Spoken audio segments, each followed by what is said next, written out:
Translated version of chapter 2. Nature and whereabouts of the first living being. Ani nonia yung rumakayo. Does that ring a bell? Rumagayo?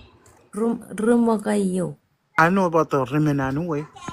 Yeah, there was more.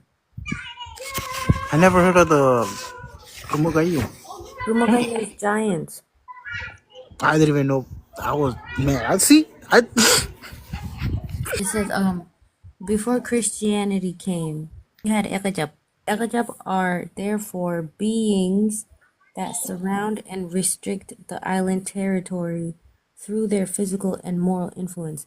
So like when we died, we would choose if we want to come back as a stone, if we want our soul to be in the reef, if we want our soul to be a tree. When we did come back, we set ourselves up around the islands. The cardinal directions are occupied by Ekajap because we used to use Ekajap as like landmarks for sailing. heard of the legendary island Which one?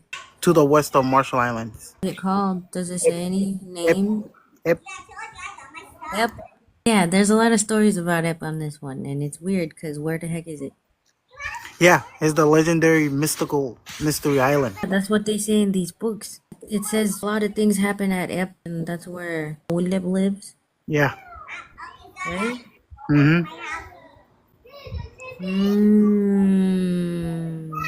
And the name Loa came from Ellen Heroit, one of the gods that made Marshall Islands. That name and Lomatal. Our Ekajap were trees and animals. I mean, plants and animals. So we came back as plants and animals. This explanation also applies to the later Ekajap. Ekajap, human beings who were transformed into stones, trees, fish, and birds after their death.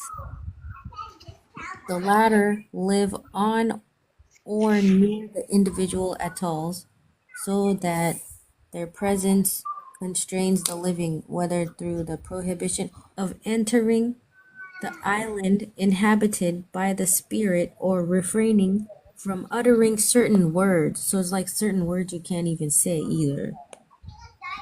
Or through their influence on the people themselves.